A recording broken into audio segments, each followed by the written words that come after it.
Assalamualaikum bro. Wassalamualaikum bro.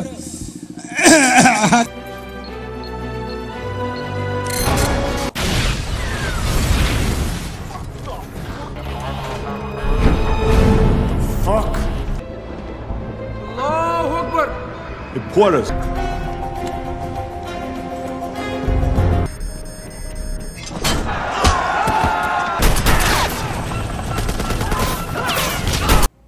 Yo, assalamualaikum warahmatullahi wabarakatuh. Halo dulur, yo apa rek kabare? Jumpa lagi denganku Maman di sini dan selamat datang kembali di channel AM Cinema, channel yang khusus membahas alur cerita film apa saja kecuali film tit. Oke, langsung wae di video ini akan menceritakan alur singkat tentang film yang berjudul Escape Plan. Ya, film ini dibintangi oleh Sylvester Stallone atau yang kita sering kenal sebagai Rambo dan Arnold Schwarzenegger. Wah, ngeleram. Film ini menceritakan tentang seorang narapidana yang selalu berhasil kabur dari penjara manapun, yang niatnya hanya ingin menguji tingkat keamanan dari penjara tersebut. Hingga akhirnya ia ditempatkan di sebuah penjara dengan keamanan tingkat maksimum. Dan apakah ia berhasil kabur? Nah, sebelum lanjut ke ceritanya, silakan siapkan kopi dan camilan kalian dulu ya dulur. Kalau belum ada silakan beli atau bikin dulu. Santai wae tak tunggu. Dan jangan lupa untuk subscribe agar kalian tidak ketinggalan update film seru terbaru dari channel ini. Dan inilah dia,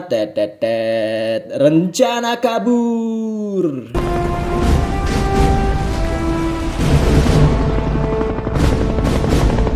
Diawali dengan latar di sebuah penjara yang bernama Bentwater di Colorado, Amerika Serikat. Tampak terlihat seorang napi yang berada di dalam sel. Ya jelas masuk di kafe. Dia bukanlah Rambo, tetapi di sini kita sebut saja dia dengan nama Ray Breslin. Lalu ia diberi informasi oleh tetangga sel sebelah kalau bakal ada yang ngajak gelut di waktu siang nantinya.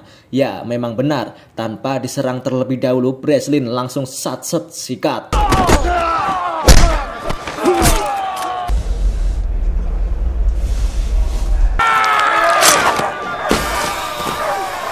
Namun dengan kegaduhan yang dibuatnya itu, Breslin langsung auto dipindahkan ke sel khusus, yaitu ke sel pengasingan. Sebelum masuk ke sel itu, ia seperti mengamati setiap gerak-gerik aktivitas yang dilakukan di sekitar sel itu, termasuk mengamati aktivitas para petugas sipir. Ada yang santai, ada yang ngudut, dan lain sebagainya. Ketika sudah berada di dalam sel pengasingan, tampaknya ia juga mengamati tentang tata bangunan sel tersebut. Apakah ada celah untuk melarikan diri?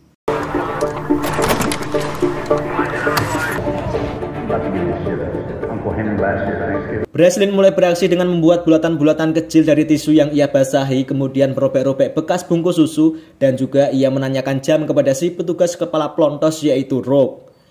Disitulah ia mulai menghitung waktu, bukan menghitung utang. Entah apa yang direncanakannya. Sementara itu tiba-tiba dari luar lapas datanglah seorang wanita misterius yang entah siapa dia lalu keluar dari mobilnya. Ketika hitungan Breslin mencapai di angka 300, tiba-tiba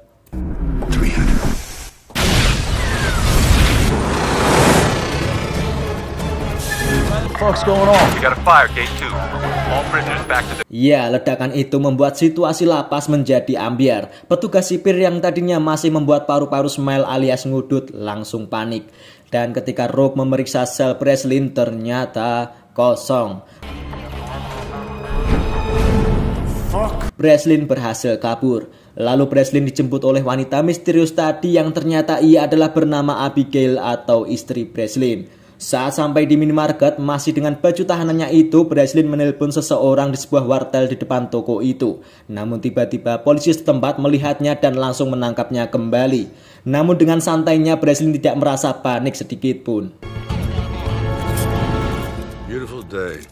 Saat kembali ke penjara Bentwater, ia didampingi oleh Lester Clark. Ia adalah rekan bisnis Breslin yang bekerja di perusahaan keamanan swasta. Ya, mereka berdua memang bekerja sama untuk menguji tingkat keamanan suatu penjara. Saat ditanya oleh kepala penjara Bentwater, Breslin menjelaskan secara rinci bagaimana cara dia untuk kabur dari penjara itu. Mulai dari mengamati tata bangunan, perilaku para napi, hingga perilaku petugas.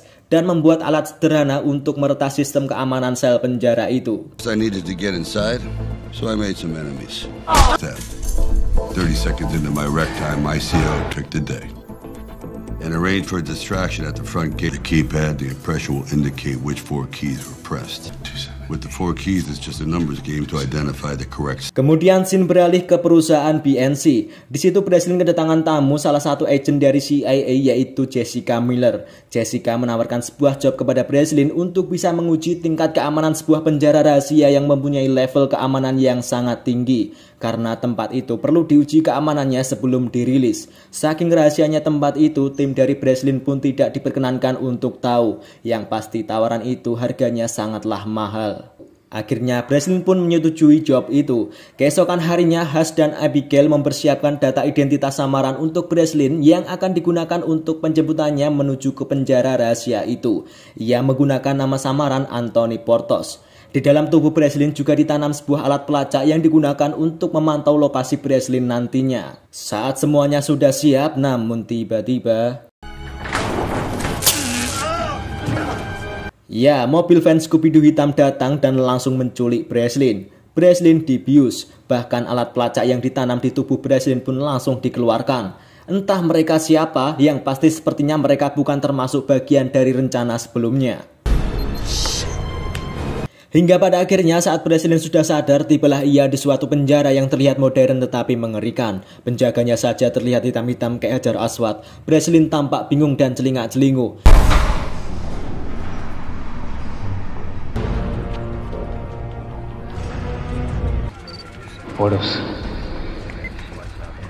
Lalu Breslin digiring menuju ke sebuah ruangan khusus dan diinterogasi oleh kepala penjara yang bernama Hobbs. Breslin merasa bahwa ia salah masuk penjara dan bukan seperti rencana yang diharapkan sebelumnya. Ya, tetapi ibarat sudah terlanjur masuk ke kolam piranha. Kemudian semua tahanan diperintahkan keluar untuk menuju ke lobi atau yang bernama Babylon. Breslin masih tampak bingung dan melihat kengerian yang terjadi di dalam penjara itu.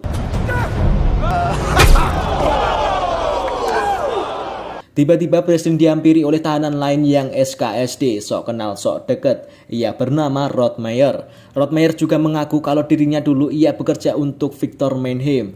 Sopo kui. Tetapi kata Rod Meyer, yang pasti Hobbs atau Pak Kepala Penjara juga mengincar seorang yang bernama Mannheim itu. Di sisi lain, Pak Hobbs Kepala Penjara ternyata sudah memiliki dokumen buku panduan tentang Breslin. Apakah Breslin memang sengaja dijebak untuk dimasukkan ke penjara ini?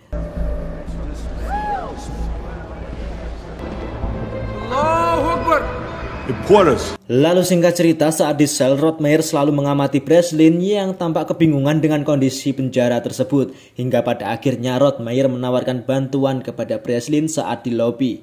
Ya, intinya Breslin menginginkan dirinya agar bisa masuk ke sel pengasingan. Dan rencana itu pun dilakukan Rod Meyer. That's a favor? Sometimes favors hurt. Relax. Pretend.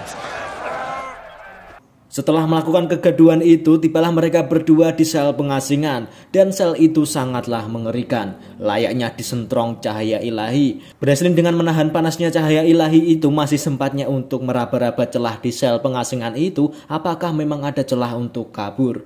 Lalu tibalah dokter untuk memeriksa tensi Breslin. Ia bernama Dr. Kyrie. Breslin menanyakan sedang berada di mana lokasi tempat ini kepada dokter itu, namun tak ada jawaban. Where's here? What did he ask you? I don't care. Setelah memahami tentang sel pengasingan itu, lagi-lagi Breslin meminta bantuan kepada Rod Meyer untuk dicarikan sebuah lempengan logam berukuran 7,6 cm entah untuk apa. Intinya jika ia bisa mendapatkan lempengan logam itu, Breslin yakin akan bisa keluar dari penjara ini. Ya, Rod Meyer pun lagi-lagi mau menuruti permintaan dari Breslin. Dengan sandiwara dan cara apapun yang dilakukannya, akhirnya ia bisa mendapatkan lempengan logam itu.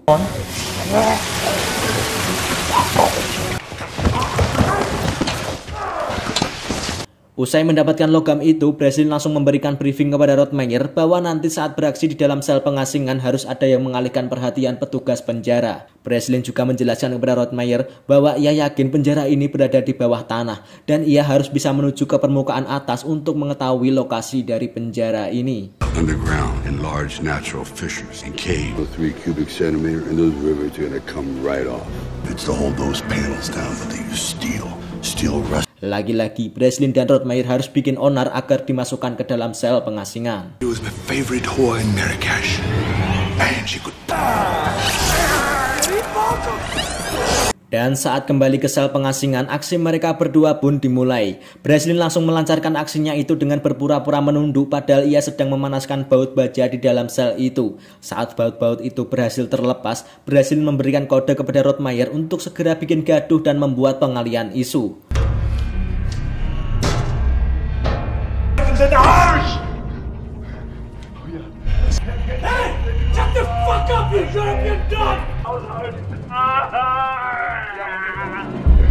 Ya, saat semua fokus ke Rottmeier, di saat itu juga Breslin mulai menuruni anak tangga di bawah sel itu. Ia mulai masuk ke dalam ruangan pipa-pipa air lalu ia naik ke atas lagi. Namun saat mencoba naik ke atas, Breslin tak sengaja memutus sebuah listrik yang menyebabkan jebolnya katup air. Breslin berusaha terus naik-naik ke puncak gunung sampai menemui ujungnya.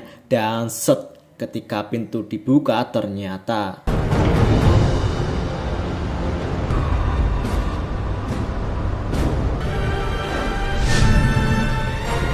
Ya, ternyata selama ini mereka dipenjara di dalam kapal dan entah di mana lokasi keberadaannya sekarang. Lalu Breslin bergegas kembali dan waktu ia semakin menipis. Yang ternyata ruangan pipa tadi sudah dipenuhi air yang keluar karena kebocoran. Untungnya Breslin berhasil kembali ke sel pengasingan saat para tahanan dievakuasi. Kepala penjara Hobbs yang melihat ada baut-baut yang terlepas di sel Breslin pun tidak curiga.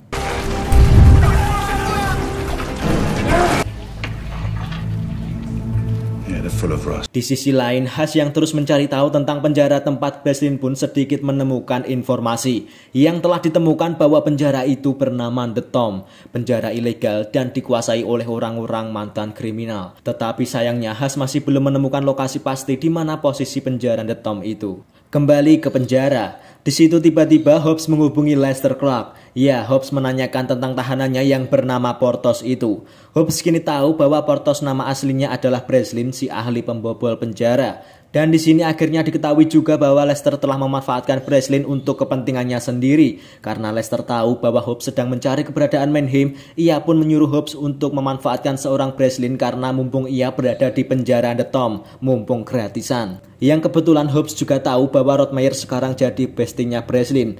Hobbs pun bisa memanfaatkan Breslin untuk membuat Rottmeier berbicara tentang lokasi keberadaan Victor Mannheim. Singkat cerita, Breslin dan Rottmeier sedang berpikir tentang bagaimanakah rencana selanjutnya. Setelah mengetahui bahwa mereka sedang berada di sebuah kapal, Breslin semakin kesulitan mencari celah lagi untuk kabur. Ya, dia berpikir bahwa satu-satunya yang dapat diandalkan di dalam penjara ini adalah Dr. Kyrie. Karena hanya Dr. Kyrie lah yang mungkin sepertinya mau angkat bicara tentang lokasi keberadaan kapal ini. Dan inilah rencana mereka. Rottmeier sengaja menusuk paha Breslin agar Breslin bisa dirawat dan bertemu dengan Dr. Kyrie. Lalu setelah terluka, akhirnya Breslin dibawa ke ruangan medis untuk ditangani oleh Dr. Kyrie. Di situ mereka sambil berbincang dan Breslin menanyakan lokasi kapal ini, namun Dr. Kyrie masih enggan memberitahu. Akhirnya dengan adanya kesempatan, Breslin mencuri sebuah benda entah apa itu yang ia ambil dari meja medis. Saat para tahanan berada di ruang makan, ternyata benda yang diambil Breslin dari ruang medis tadi adalah alat semacam bujur sangkar. Ia membutuhkan bantuan alat lain lagi dari Rottmeier seperti ballpoint dan kacamata, lalu merancangnya hingga menjadi sebuah alat yang digunakan untuk menemukan titik koordinat lokasi. Ya, alat itu bernama navigasi sextant. Namun saat mengutak-utik alat itu, Drake yang sadar akan gerak-gerik Breslin dari CCTV pun langsung melapor ke Hobbs. Lalu yang terjadi kemudian...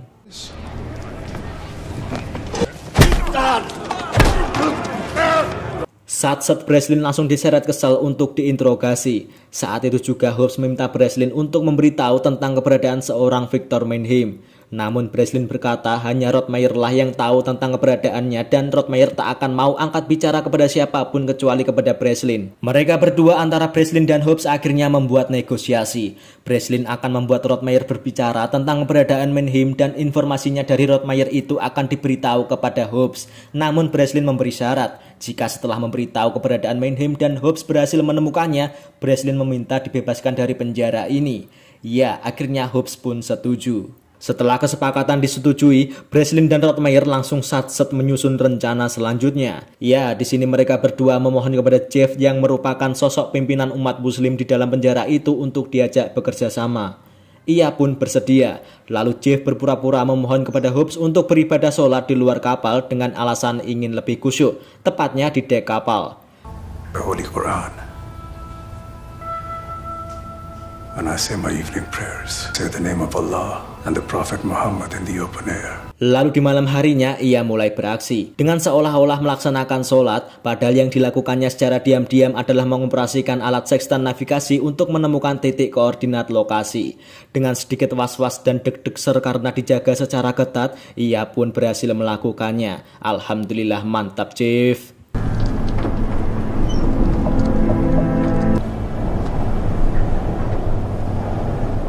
Lalu hasil pemantauan hilal dari Jeff pun langsung diserahkan kepada Breslin. Breslin hanya mengira-ngira bahwa posisi kapal saat ini yang sesuai dengan titik koordinat itu adalah berada di perairan Maroko. Mereka berencana melarikan diri saat kapal nantinya mendekat ke Maroko.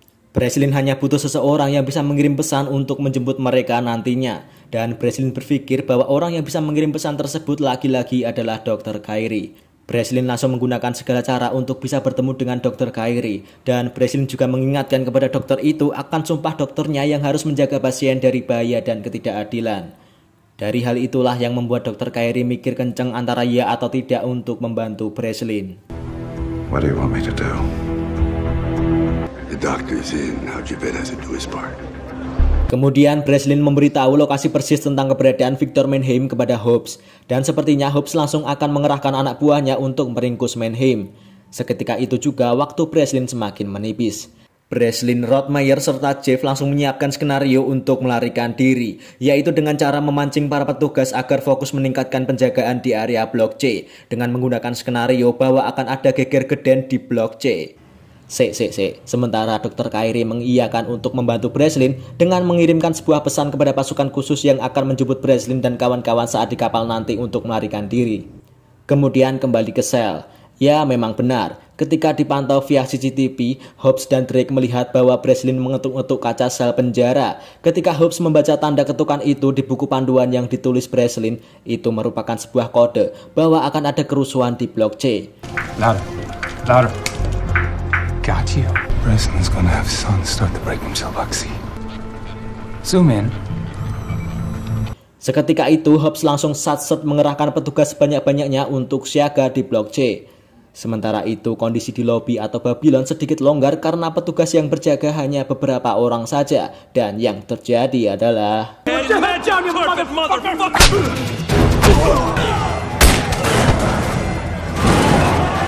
The break was never happening in Block C. Ya, mereka kena tipu. Petugas yang pada berjaga-jaga di Blok C terkena jebakan Batman. Ternyata geger geden itu malah terjadi di lobi Babylon. Karena faktor jumlah petugas yang lebih sedikit daripada tahanan yang sedang rusuh, mereka kewalahan. Situasi itu dimanfaatkan oleh Breslin, Rottmeyer, dan Jeff untuk melarikan diri menuju ke sebuah pintu keluar di permukaan kapal. Cheese dulu. Say cheese.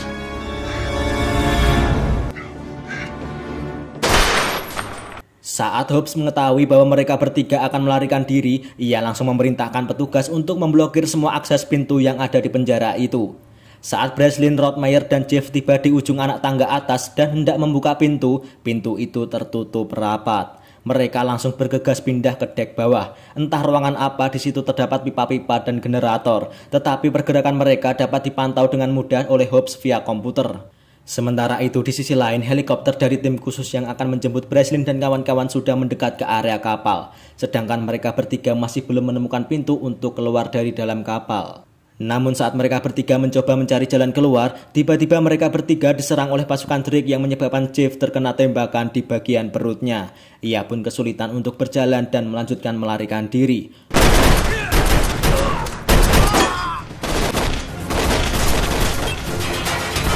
Mulai dari sinilah posisi mereka bertiga terdesak. Kini mereka berpencar. Breslin bertugas mencari ruang pembangkit untuk memadamkan listrik. Rottmeyer kabur via anak tangga, sedangkan Jeff yang terluka parah tak bisa ikut kabur dan memilih untuk menahan gempuran dari pasukan Drake. Dan yang terjadi adalah... I'll be with you. I'll see you up there.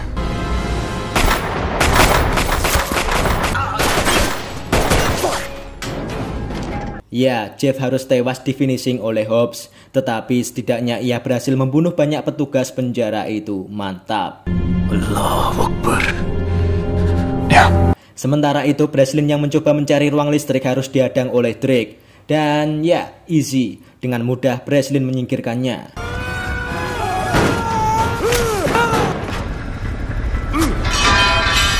Lalu Breslin pun berhasil menemukan ruangan server pembangkit listrik dan memadamkan total listrik di dalam kapal itu, yang membuat Rottmeier berhasil membuka pintu keluar menuju ke permukaan kapal. Sementara keadaan di luar, helikopter sudah datang. Rottmeier berhasil naik dan harus baku tembak dengan pasukan-pasukan dari penjara itu.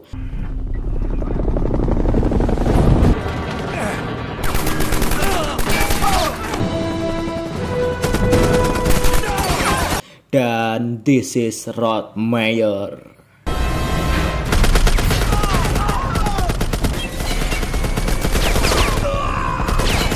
Kembali ke Breslin. Breslin yang masih mencoba keluar dari kapal itu harus mencari cara lain karena kondisinya ia terkepung oleh Hobbs dan cecunguknya itu di dek bawah kapal. Tetapi dengan kecerdikannya, ia selalu mempunyai plan B, yaitu masuk ke dalam tandon air. Hobbs pun celingak-celinguk mencarinya. Namun saat listrik kembali nyala secara otomatis, Hobbs mencurigai salah satu tandon air yang berbunyi. Karena saat listrik menyala, tandon akan secara otomatis membilas air yang ada di dalamnya. Dan yang terjadi adalah...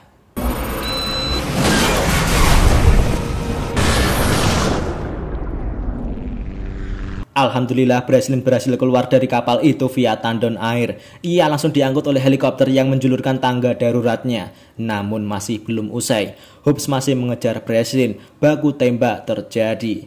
Bahkan Rottmeier pun terkena tembakan di bahunya.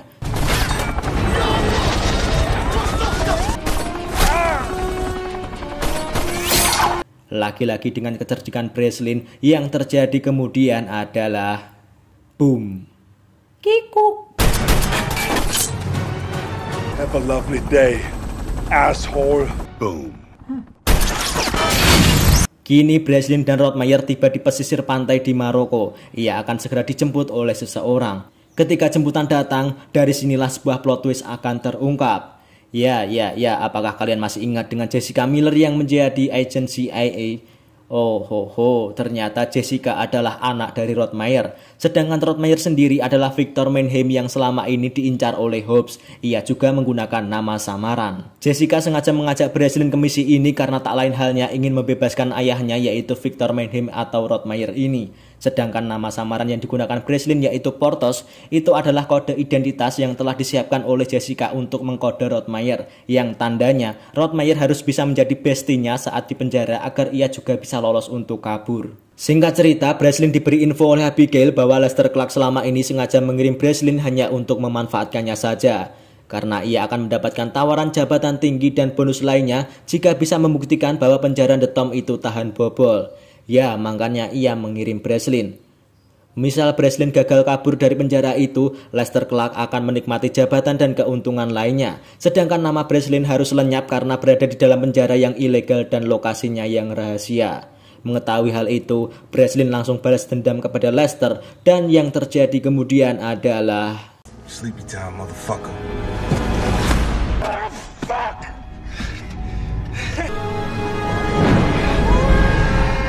Dan film pun selesai.